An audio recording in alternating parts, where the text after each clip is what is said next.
My brother went behind my back, snuck into my savings and took a significant amount of my hard-earned money. Then, as if that wasn't enough, he had the nerve to mock me, throwing it in my face that I had no wife, no children, no real life. But what I did in response shook the foundation of everything he'd tried to build for himself. I'm 33 now, male, and every inch of my journey has been paved with hardship. Not the kind of hardship people joke about when they can't upgrade to the newest phone, but the kind of poverty where dinner meant eating stale bread and acting like it was a treat.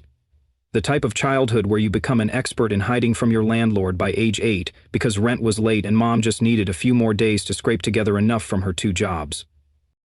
She worked non-stop at a gas station in the early morning and janitorial shifts at night. My father? He fixed cars, but not in a clean shop or professional garage. No, he was the kind of mechanic who operated in the backyard, collecting cash and hoping nobody called code enforcement. He always promised that next month he'd get certified, that he'd finally open a real garage. That month never came. It became the family's unofficial motto. Growing up, my older brother Jake and I shared a small, cramped room in our modest 2-bedroom home. But it wasn't just a room we shared. It was a thin, worn-out mattress on the floor. No bed frame, no privacy. We slept there together until I turned 15. Jake was 2 years older than I and resented every moment of that shared space. He'd draw a line across the mattress with a permanent marker and warn me not to cross it. Mom would be furious, not at the fighting but because she couldn't afford a replacement mattress, so we'd just flip it over and keep going. The moment I turned 14, I applied for jobs. On the morning of my birthday, I walked into a McDonald's and asked for an application. I didn't wait for opportunities. They weren't coming. I grabbed what I could, worked weekends, holidays every summer. School was rough. Our school district had crumbling textbooks, indifferent teachers, and outdated equipment. But I kept my head down and buried myself in the library. It was the only place with internet since we couldn't afford it at home. Eventually, I got into community college while holding a warehouse job that ran through the night. I'd spend my shifts loading and unloading boxes, then drag myself into class in the morning with trembling hands from lack of sleep. Still, I refused to quit. In my spare time, I taught myself programming on an ancient computer at the library. After months of effort, I earned my first IT certification. And that's when things began to shift at home, though not in the way you'd hope. Instead of encouragement, I got side eyes and whispers. People started to talk.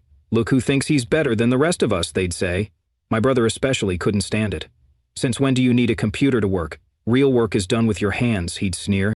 Then I landed my first job in tech, a basic help desk role, but it paid more than both my parents had ever made combined. The first thing I did was take Mom to the dentist. She'd been silently enduring a rotting tooth for years, numbing it with aspirin because treatment was out of reach. I also started helping with bills, making sure rent was on time.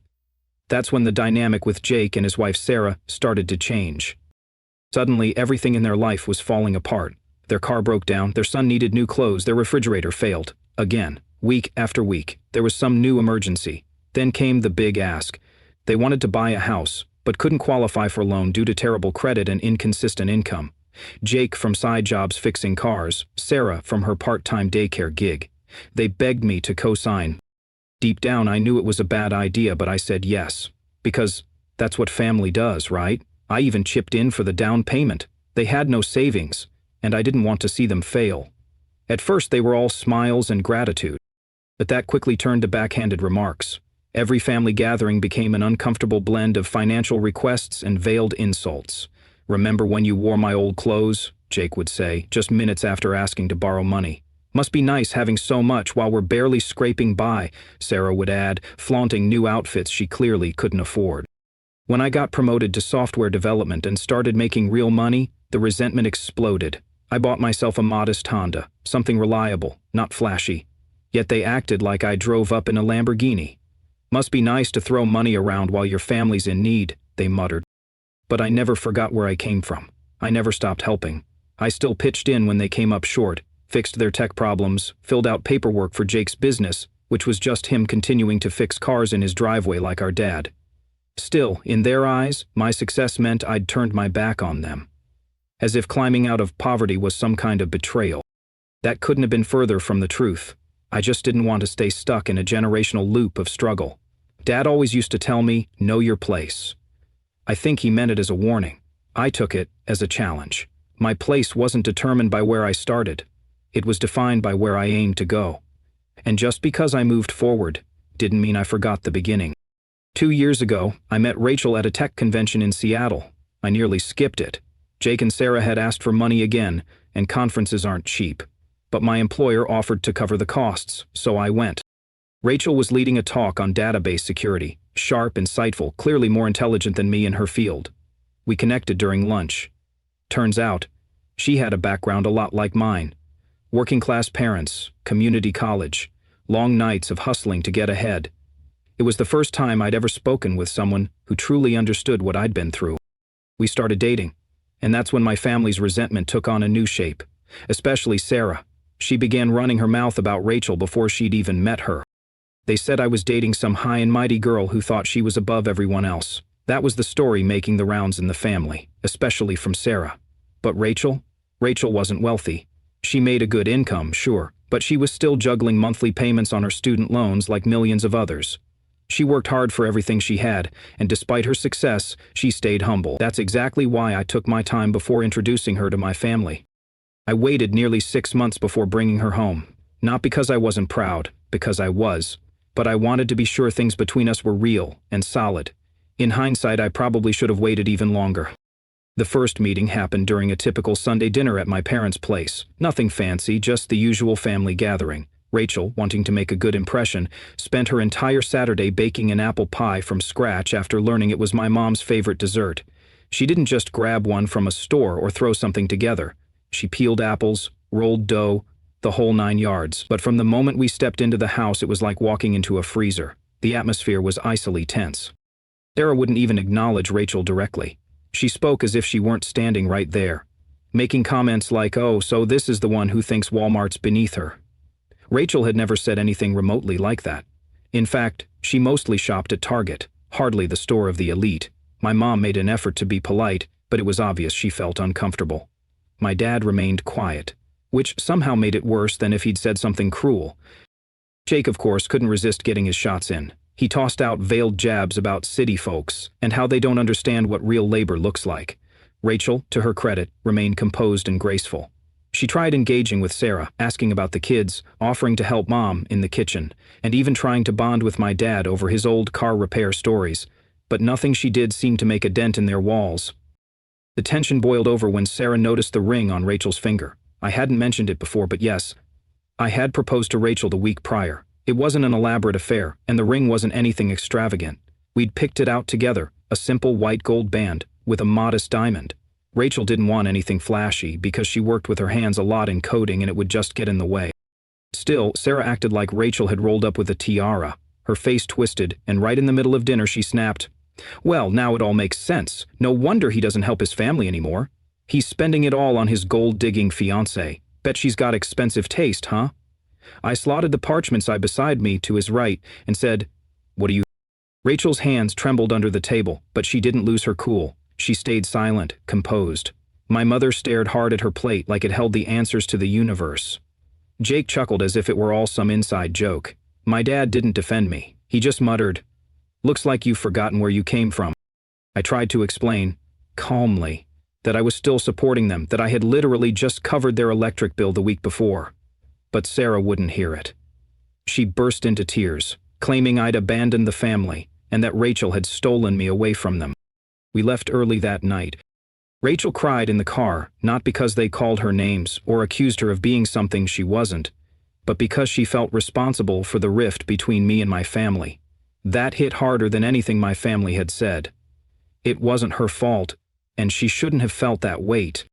After that dinner, things took a strange turn. Sarah began posting vague digs on social media, making passive-aggressive remarks about fake relatives and traitors in the family. Jake told mutual friends and extended family members that I thought I was too good for everyone now. The most frustrating part? I was still helping them financially, still covering their bills, fixing their laptops and filing their taxes. But now, every act of generosity was twisted into some kind of performance, like I was just showing off. Rachel once gently suggested family therapy. That same day, Sarah put out a full Facebook rant about rich people thinking everything can be solved with a shrink. We weren't rich. We lived in a modest apartment, worked full-time jobs, and budgeted like everyone else. But to them, we might as well have been billionaires, because we weren't drowning in bills every month. Looking back, there were signs I ignored. They'd casually ask about my work hours, pretending it was just friendly chatter. They seemed oddly interested in our travel plans, timing their own emergencies around when we'd be out of town. And when I helped them fill out financial forms, they'd slip in weird questions about my bank accounts. Things I brushed off as curiosity, but a part of me didn't want to believe my own family would ever cross a line. Then everything changed. That March, my father was diagnosed with stage 4 pancreatic cancer. The prognosis was grim. Doctors gave him 6 months and he made it 7. During that time, Jake and Sarah became strangely fixated on his belongings. While Dad was in pain from chemotherapy, they were in the garage taking inventory of his tools. They asked endless questions about his insurance, his savings, and his will. It was unsettling. I covered a lot of the medical costs. Insurance took care of some, but anyone who's dealt with serious illness knows how fast those extras add up. Prescription fees, mobility equipment, home care, even gas money for hospital visits. I never once hesitated. I never said no. I didn't even keep track of what I spent. Sarah created a fundraiser online, claiming it was for Dad's treatment. It pulled in over $150,000, 0 cents, from friends, relatives, and old clients. Later, I found out they used a big chunk of it to redo their kitchen. When I confronted them, they said it was what Dad would have wanted, to make the home more comfortable. That logic made me sick. By October, Dad was in hospice. Jake and Sarah began talking openly about the inheritance, about selling the garage, about the value of his tools, as if he weren't even there, and he heard them. I'd see him close his eyes and pretend to sleep, to escape it. He passed not long after that. I felt empty. Nothing can prepare you for losing a parent, no matter how complicated your relationship. That Christmas, Mom insisted we all come together for the holiday. It was our first one without Dad, and Rachel was understandably nervous. Things had been tense ever since the engagement, but I hoped, naively, that maybe grief had softened them. Maybe this loss had reminded them of what really mattered. We arrived right at 2 p.m., just as Mom had asked. When Mom asked us to come over for Christmas, we didn't hesitate. Despite everything, despite the tension, the words, the accusations, we showed up, gifts in hand. Money had been tight for months, with all the medical expenses from Dad's illness piling up, but we still brought something thoughtful for everyone. Rachel even made her homemade apple pie from scratch, the one she'd become known for, the one my mom had loved the last time. But the second we stepped through the front door, we could feel it. The atmosphere was thick with discomfort, like we'd walked in on a conversation that had just abruptly ended. The room went silent. Everyone stopped talking.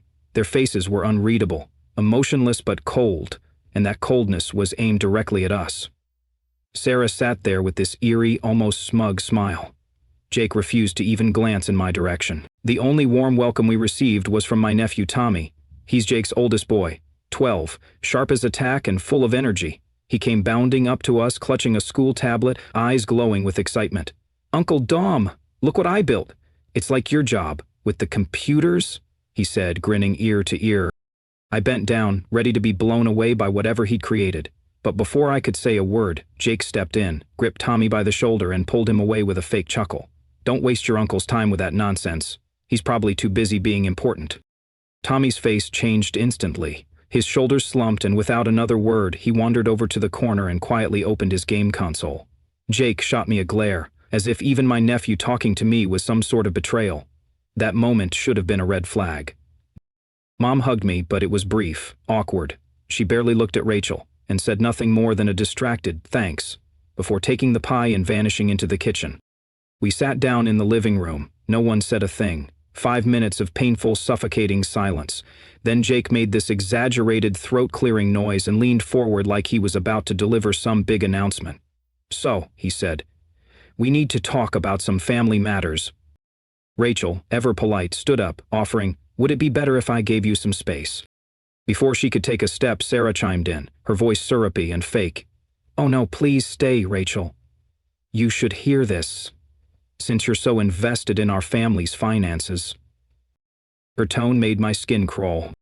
"What's going on?" I asked, my gut already twisting into knots. Jake leaned forward again, trying to look serious, like he was making a solemn declaration. "While Dad was sick, we had to make some hard choices for the family's future." Sarah picked up the thread, still wearing that nauseating smile.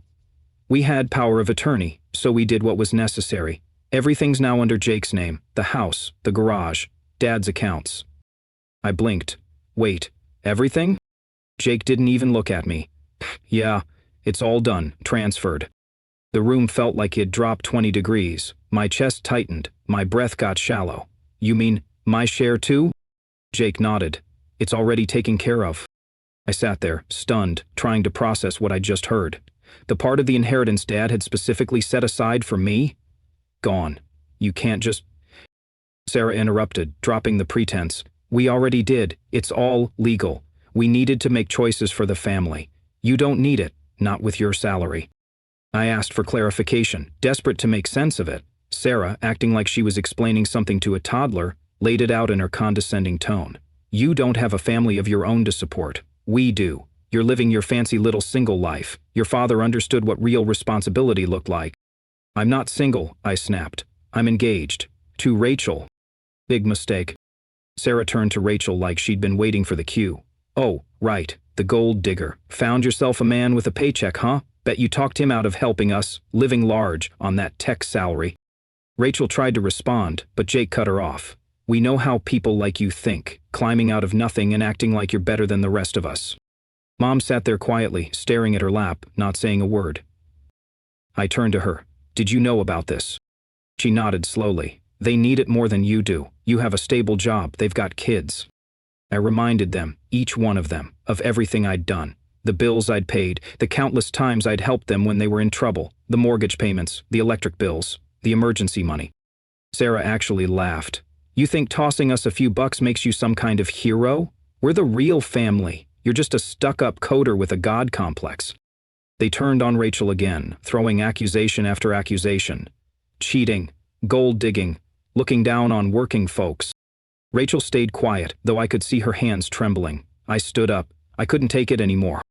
We're leaving, I said. Sarah burst into fake sobs. You're abandoning us. On Christmas. Jake called me selfish. Mom finally broke her silence. If you walk out now, don't come back. We left. In the car, Rachel fell apart, tears rolling down her cheeks. Not for herself, but because she felt guilty. Like, somehow, she was the wedge driving me and my family apart. I had to pull over because I was shaking with anger. My hands wouldn't stop trembling. When we got home, I started digging. Bank accounts, title deeds, Dad's old paperwork. I discovered they'd been planning this for months. While Dad was fading away, they'd been organizing a full transfer of assets. His property, his savings. They even managed to take out loans using my name. My phone wouldn't stop buzzing. Jake is telling me to grow up and accept it. Sarah, sending long rants about how I was the one tearing the family apart.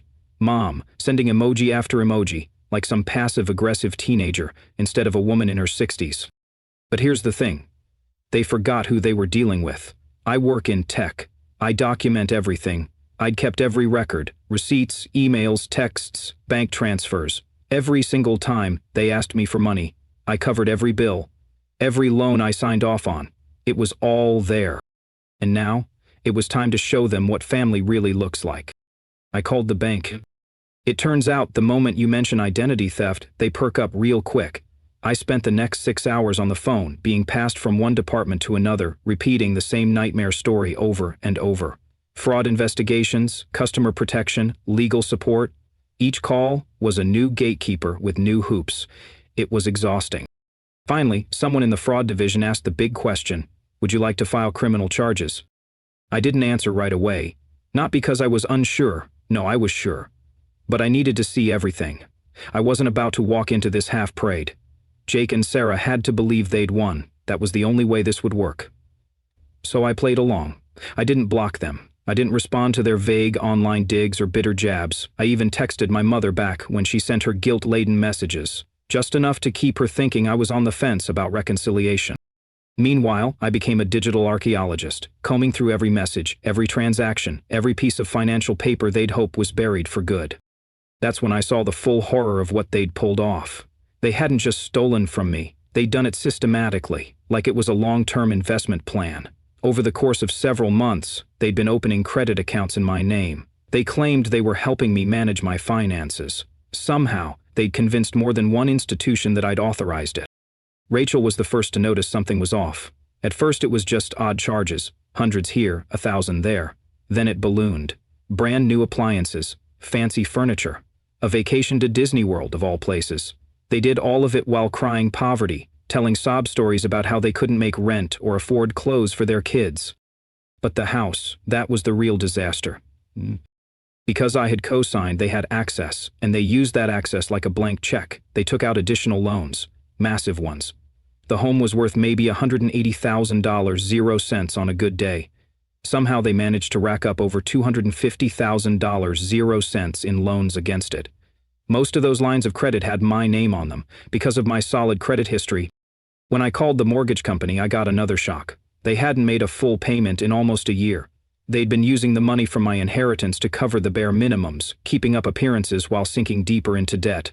It was a house of cards built on stolen money. But I remembered something. When I agreed to co-sign, I had the foresight to add a default clause. If they missed too many payments, I could legally assume ownership of the property to protect my credit. Jake and Sarah, in their usual fashion, never read the fine print. They signed where I told them to and moved on, not realizing the very document they ignored could be used to take back what they stole. While I was unraveling the whole mess, the messages didn't stop. Sarah wrote essays about family loyalty and how I was betraying blood. Jake, always the tough guy, sent veiled threats about how I'd regret making things difficult. My mom took the passive-aggressive route, sending "disappointed in you" texts, like I was a misbehaving child. Then Rachel stumbled on one of Sarah's public posts. It was dripping with performative sorrow about how money had changed me, how I'd abandoned my roots. The punchline? Her profile picture showed her proudly holding a designer purse, retail value over $500, 0 cents. Purchased with a credit card under my name. That was the moment I stopped holding back. I became a forensic accountant overnight. I compiled everything, every fraudulent document, every forged signature, every unauthorized loan. I printed it all out, tabbed and labeled it. The binder I made was thick, brutal, and painfully organized. I named the folder Family Business. Rachel said that was a little petty. She wasn't wrong. But the deeper I went, the uglier it got. They hadn't just stolen money. They'd leveraged my assets for more theft. They took out second and third mortgages, opened retail accounts at big box stores, tried to secure a new car loan. But thankfully that one got flagged and denied. Probably the only reason I didn't end up deeper in financial ruin. Their lies weren't just aimed at me either. At church they claimed Jake got a major promotion. To friends they spun stories about a mysterious inheritance from a long-lost uncle. At school events they acted like they were running a thriving business. Their entire lifestyle was a performance funded by stolen money, and I had the receipts to prove it. Rachel's father, a retired accountant, took one look at the folder and shook his head in disbelief. "They don't know who they messed with," he said. He helped me draft a plan, not for vengeance. That would have been too emotional. This needed to be precise, calculated, unforgiving. I didn't go to the authorities right away. That would have been too kind. No, I needed them to relax first, to think they were safe. So I kept playing the game. I responded to Mom's texts just enough to keep her hopeful. But behind the curtain, I was dismantling everything they'd built. Then I waited. I knew from my credit alerts that they were planning another cash grab. Sure enough, they went for one final payday loan in my name. The amount wasn't huge, but it didn't matter. That was the tipping point. The moment that the loan cleared, it triggered a cascade of fraud alerts at the bank. That's when I handed everything over to my attorney. Within hours, the financial institutions involved froze everything: accounts, loans, credit lines. Every single asset Jake and Sarah had access to under my name was put on lockdown. I imagine they didn't even notice at first, probably still celebrating the latest win. But once they tried to withdraw that payday loan money and couldn't, the panic must have hit hard. That was the best part. Not just reclaiming what was mine, but watching the whole illusion fall apart around them while they still believed they were untouchable. Once they realized what was happening, my phone exploded. Jake, Sarah, and even distant cousins I hadn't spoken to in years suddenly felt the need to intervene. Sarah, in full meltdown mode, wrote a furious post, accusing me of ruining her family. She uploaded pictures of her children, captioned with manipulative nonsense about how their evil uncle wants them to be homeless. She even claimed I was jealous of their success. Their success was a fantasy, one funded with my money, my name, and my trust. But not anymore. Of course, Sarah left out the real story, the part where Jake took things to a whole new level, one that moved from toxic to downright disturbing. It started with him just showing up at my office building. He wouldn't come inside or say anything. He'd just stand out in the parking lot, arms crossed, staring. Not once, repeatedly. My coworkers began noticing. A few even asked if I was in trouble. I had to sit down with my boss and explain that the man lurking around was my brother. It was humiliating. And just when I thought they couldn't stoop lower, they did. They began telling anyone who'd listened that I was spiraling, that I was on drugs, that Rachel was manipulating me, turning me against my family, isolating me from the people who truly cared. The worst part, some people actually believed them. I started getting messages from distant relatives, childhood friends, people I hadn't heard from in years, offering help, telling me to come back to my roots and get clean. It was surreal. But my mom, she took it to a whole new level of betrayal. She started sharing old family photos on social media, complete with lengthy captions lamenting how money changes people, how tragic it was to watch her son abandon his own blood. When I tried to show her the evidence, documents with forged signatures, bank statements, transactions under my name, she refused to even glance at them. But they have children, she kept saying, as if that excused everything, as if having kids gave someone a free pass to steal, to destroy. Meanwhile, the bank had begun taking serious action.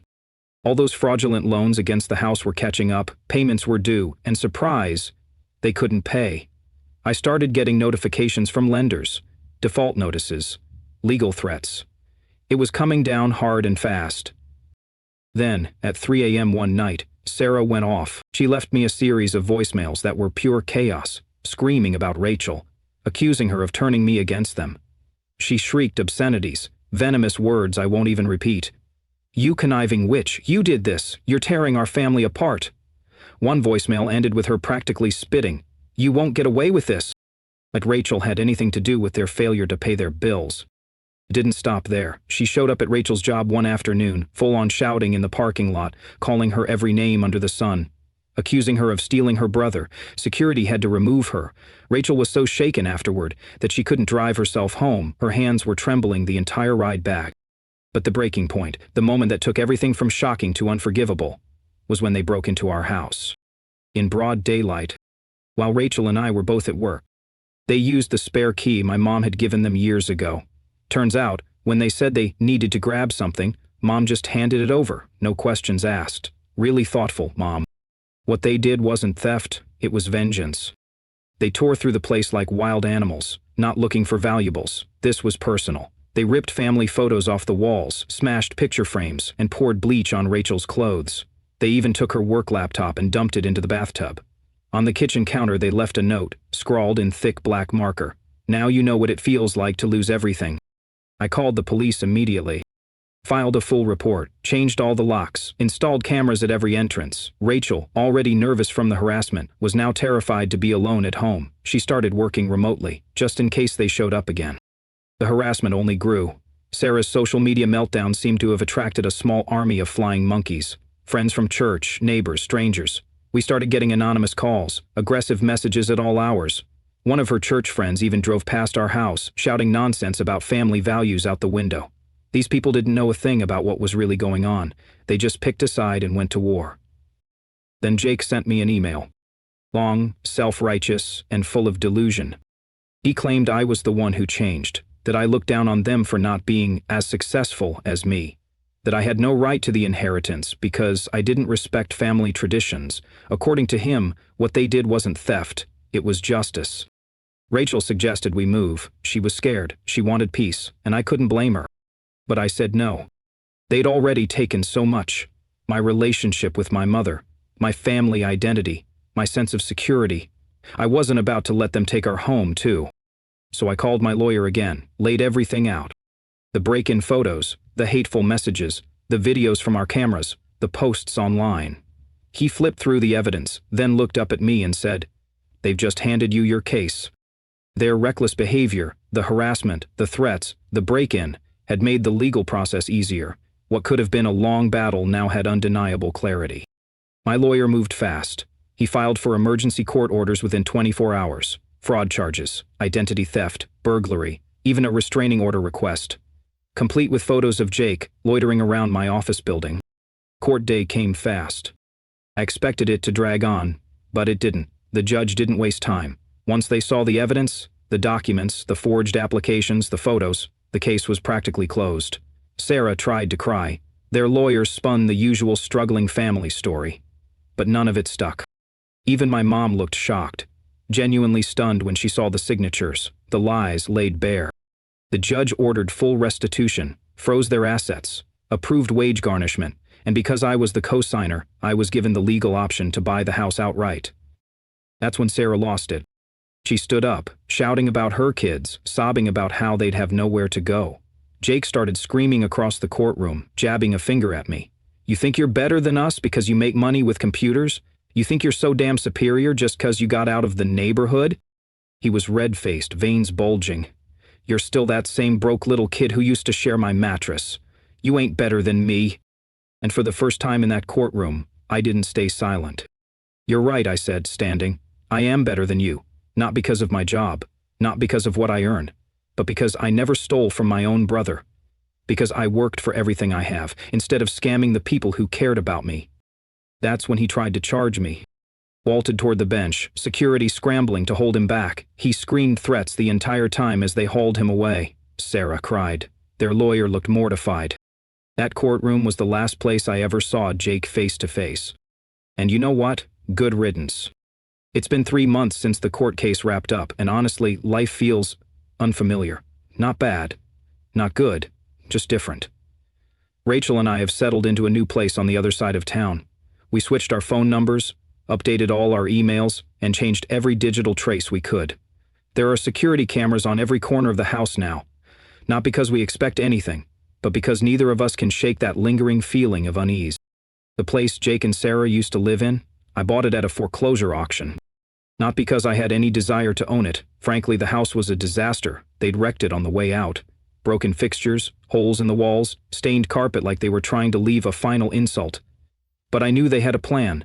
I found out they'd been scheming to have Sarah's parents buy the house at auction and then rent it back to them so they could keep living there. Like nothing had changed. When I made the winning bid, the expression on their faces was nearly worth every second of the chaos they'd caused. The humiliation, the court appearances, the betrayal. It didn't fix any of that, but it was a moment of quiet satisfaction. I renovated it, made it livable again. Not fancy, but nice, clean, safe.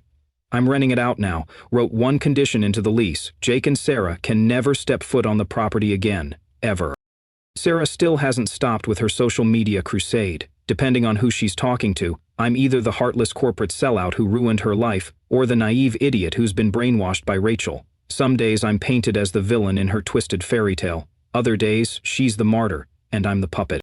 Just last week, she told someone I was working with the government in some convoluted plot involving the banks and some shadow conspiracy. She's really reaching now.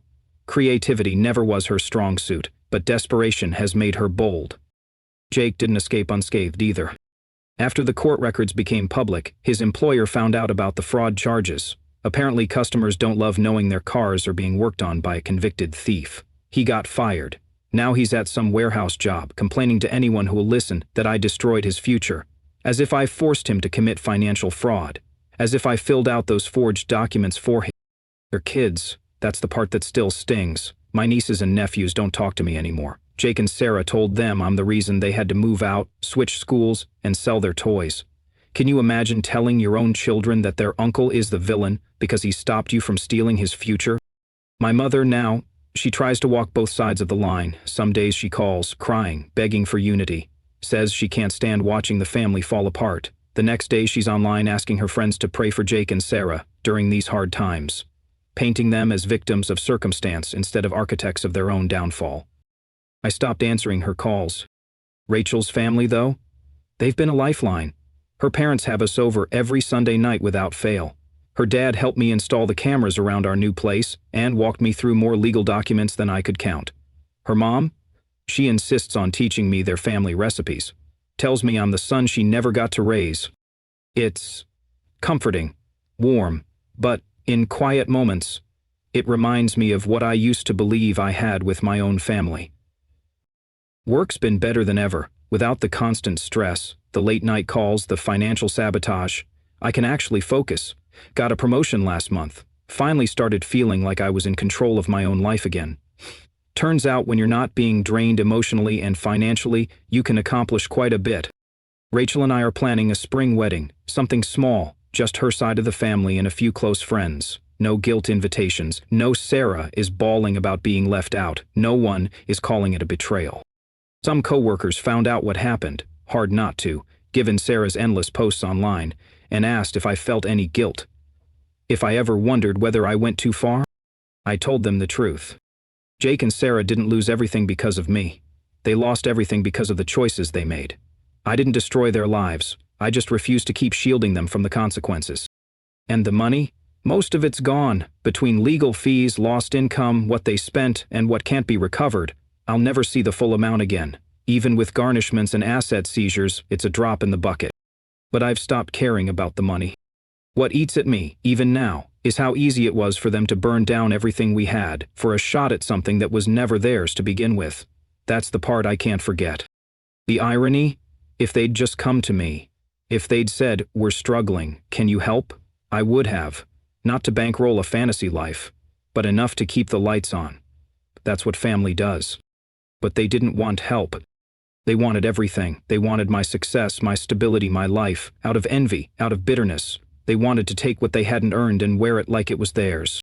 Last week, I got a letter from Jake. No apology, no reflection. Just one sentence scrawled in his usual angry handwriting. "You came from nothing, and that's all you'll ever be." It made me laugh. Because yes, I came from nothing, and I built something, piece by piece, from late nights at a warehouse to long hours at a keyboard. I climbed out, got knocked down, and built again. That's the difference. I know how to build. They only know how to steal. A few nights ago, Rachel brought it up again. We were sitting on the couch, the TV glowing softly in the background, her head resting on my shoulder. "You should let it go," she said. "They're not worth the space they take up in your head." I thought about it, then smiled. "Oh, I've let it go," I told her. "But I don't forget. Because that's the difference. Maybe I'll stay where I am. Maybe I'll move again. But wherever I go, whatever I become, just know, I built it."